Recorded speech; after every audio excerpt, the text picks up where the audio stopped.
Right now, during these early parts of the year when it's still too cold to do too much outside, this is the time of the year that I've really come to enjoy. You see, what I love most about the quietness of the winter season is that while there's still lots of work to be done and preparation to be made for the year ahead, right now in this moment, I feel like I can just breathe and enjoy the fact that my time and attention are not being pulled in so many different directions. The end of the year especially, it always feels a bit crazy. We go from enjoying the abundance of the flower garden right into pumpkin season, and then we follow that up with a very fun yet extremely fast-paced holiday season.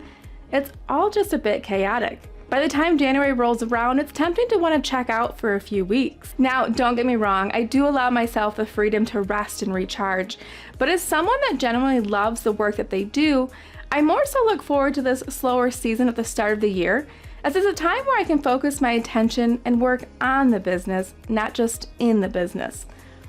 Starting the year off with intention has become such an integral part of how I run my business. After all, I truly believe that success isn't something you find. You don't stumble across it by chance. No, in my opinion, it's something that you create, that you actively pursue. While I'm sure there are 1,000,001 different ways to go about this entire process of planning, I thought it'd be fun if in this video I share the steps that I take to best plan for success in 2024. Whether you're just starting your flower farm this year or you've been at it for years, you can do these same simple steps that have helped me get to where I'm at today. So if you're ready to make 2024 your best year yet, let's not wait any longer and let's get right to it.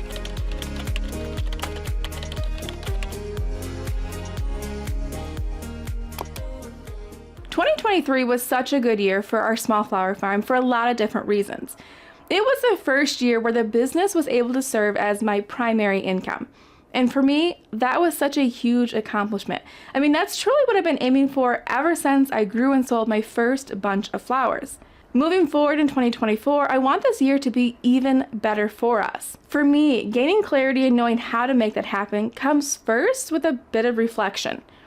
Reflection is such a big part of my planning process, and the reason for this is twofold. For starters, having a sense of what worked well and what didn't. It's how I course correct for the coming year. Sure, we accomplished a lot in 2023, but could we have done it more easily? Could we have made fewer mistakes? Like, what stopped us from achieving more? I actually sat down and recorded a video like this as 2023 was just beginning.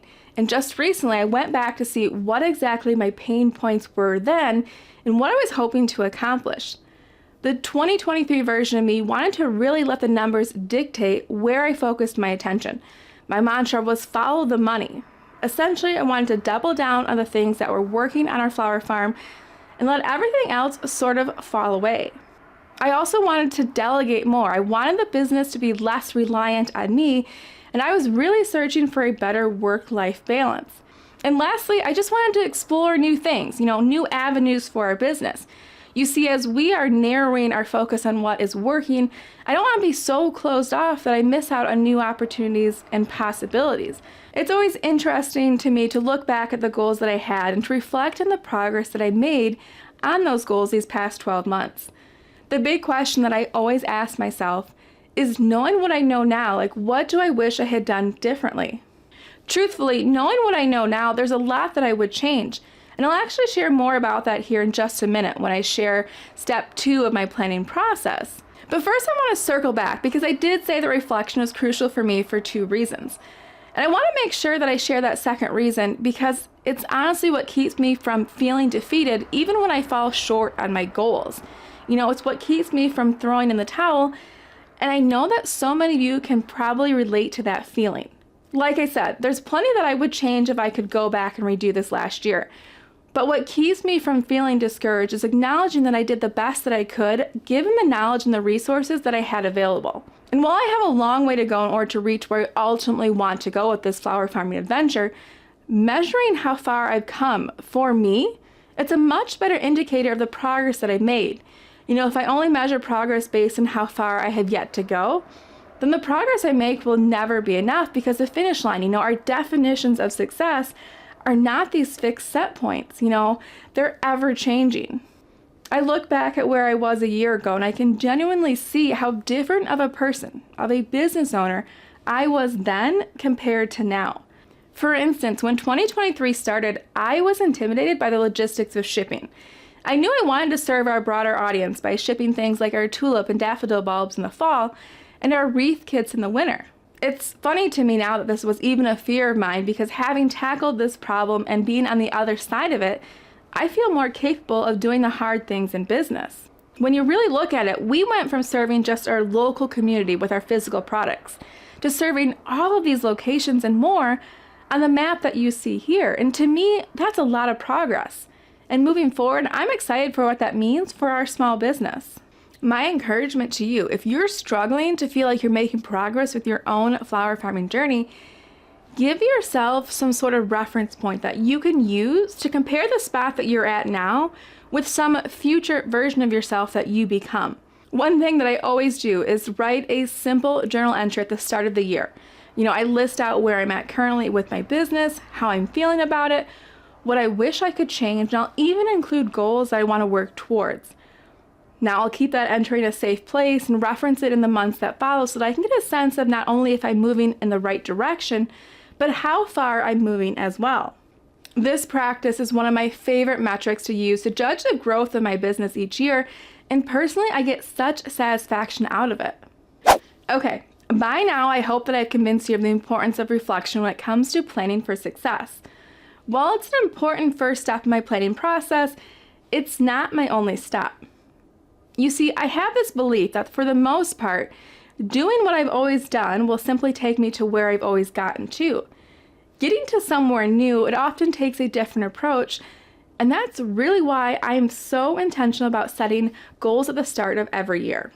I'm sure by now that you've heard all the formulas for setting, the right types of goals.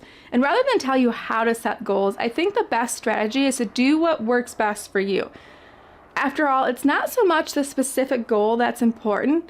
It's really identifying what's important to you so that you know where to focus your energy and effort. Interestingly enough, it's usually the pain points that I experienced while pursuing the goals I set for myself last year. They're often what turn into new goals for the coming year.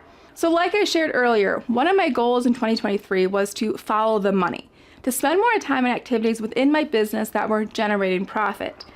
Now, you probably don't know this. I don't think I've really ever shared this before, but a big reason for this goal was because in 2022, while the year as a whole was profitable, there were avenues that I pursued that ultimately lost me money. Those losses, while they taught me a lot about how to run my flower farm, they were still defeating, and they were what led me to that moment of never again. I really asked myself, what can I do to avoid these drains that were eating away from my profits within my business? This experience led me to be very meticulous in how I tracked all of our money-related numbers in 2023. I didn't just track expenses and revenue and hope that we'd turn a profit by the year's end. I more specifically tracked which expenses went into each revenue source. I tracked the revenue generated based off of the specific income stream. I tracked how long it took us to turn a profit based on the revenue source, and so much more. Getting up close and personal with our finances as they were happening helped to hold me accountable, even during the parts of the season when I was tired and I was tempted to let up. At the end of the day, or perhaps should I say at the end of the year, all that effort felt worth it, because in 2023, the business wasn't just profitable as a whole, it went further than that. You see, if I were to break down each individual income stream, we'd find that on their own, each stream was profitable too. A quick side note, I do want to just clarify why the profit margin on our spring season in particular looks so small, because I know it can be easy to misinterpret these stats, and I don't want that for you. So the main reason why the profitability appears so small during the spring has to do with how we pay for our spring bulbs. So you may likely already know this, but when you're ordering in bulbs like tulips and daffodils, it's common practice to pre-order what you want in the spring. So in March and April, we submit our bulb order to our suppliers. Those bulbs are then shipped in the fall. We plant them in the fall, and then they bloom the following spring.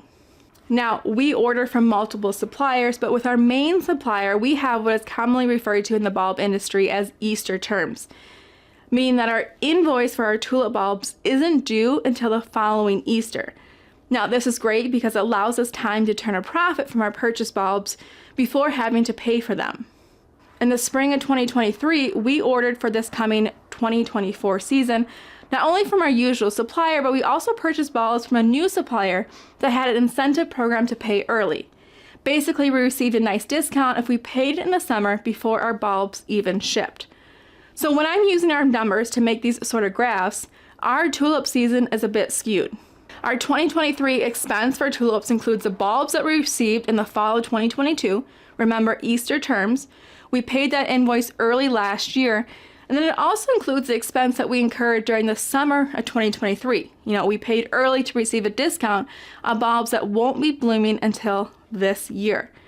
Now, it's sort of confusing, I'm sure, but I just want to give you a little backstory so that you don't interpret, my numbers to mean that a spring season isn't profitable. That's not true. So where does this leave me in 2024? For me, I feel like I started 2023 with something to prove to myself. It's a difficult feeling to put into words, but I almost feel like I was white knuckling my way through the entire year. I wanted so badly for everything to work out. And I think that hustle and grind, while important, as a business strategy, it's only effective, in the short term. It's not a sustainable approach to running a business long term.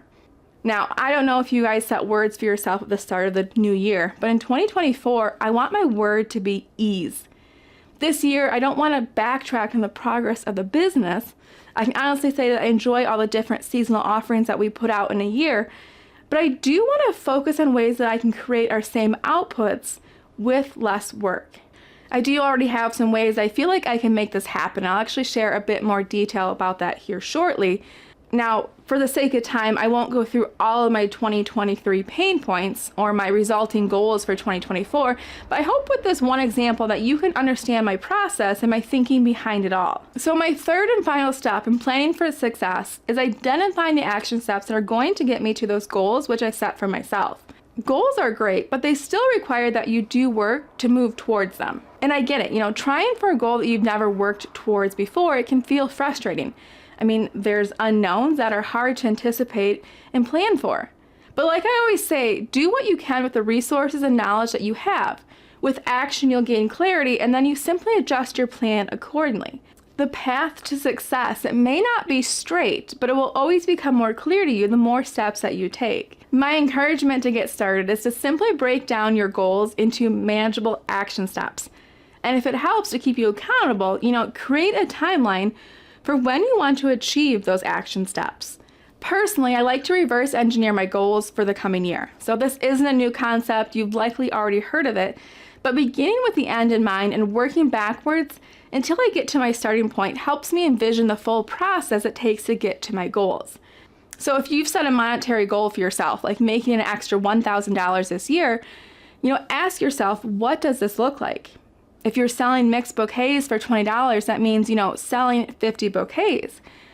If you're only selling during the warm summer months and in your season you expect to experience 12 weeks where flowers are in bloom, that means that you need to sell about 4 bouquets every week. If your bouquets have roughly 10 to 12 stems in them, then those 4 bouquets, you're going to need about 50 usable stems per week. And 2, as you're planning the numbers, maybe you start asking yourself, where are these customers going to come from? Since your sales goal is on the lower end of the scale, maybe signing up for a farmer's market won't be your preferred sales outlet. So maybe instead you research ways to sell from a roadside stand. Or maybe you go the subscription route and you decide on ways that you can market a flower subscription to your local community. Your action plan, it may not work out exactly as you envision it now at the start of the season. But can you see how much more likely you are to achieve your goal when you have a plan to sell 4 bouquets every week from a roadside stand versus just telling yourself that you want to make an extra $1,000 from your flower garden next summer? Knowing what milestones that you need to hit to ultimately reach the big goals that you set for yourself is what will help you in actually being successful with what you want to do. I'll share that with my 2024 goals, since being more meticulous with tracking our finances, it's clear to see what's driving profit in our business. I more clearly see what I've known all along, which is that not all profits are created equal. Our fall season continues to drive a majority of our yearly profits, just due to the scale at which we grow our fall products compared to our other seasons. Now, there's a younger version of me that would have likely taken this data to mean that I should, double down even more on the fall season. Remember though, my goal this year is ease. Interestingly enough, what this data doesn't show is my personal time commitments to each income stream. Despite me putting in considerably less time to the online portion of my business last year, because remember, I was white knuckling my way through every season, ensuring each was profitable on its own, still the online portion of this business, which includes things like YouTube, commissions we receive from affiliate sales, and the sales of our own digital products like our quarter acre flower growing guide, all of that by the year's end still accounted for almost a quarter of our gross revenue. And what I've learned from this is that online, I have systems in place that help me better leverage my time. And so my action steps for me for 2024 become that I want to focus on areas of my business that are already effectively leveraging my time. Which means that yes, I want to get back to a more consistent upload schedule here on YouTube like I had in 2022. But I also want to replicate this idea of leverage and apply it to their other seasons. The lesson in this isn't to say that I'm quitting everything that isn't the best use of my time. But if the growth of the business right now as a solopreneur is dependent on my personal output, then how can I invest my time and reap the greatest reward? I don't have the answers right now. I have a feeling it will include things like more perennials in the flower garden, which I'll share more about in an upcoming video. But this does give me a starting point to work from in 2024. Now, I hope I didn't bore you with all of the numbers and data, but this is a real-time look into my business planning process. My hope is that you can see that with a little reflection and clarity around what you're aiming for and actionable steps to get you there, that you too can make 2024 your best year yet. Now, if you found the information in this video helpful, I'd really appreciate if you give this video a thumbs up and hit that subscribe button below. As always, thank you so much for hanging out with me today, and I can't wait to see you in the next video. Bye, guys.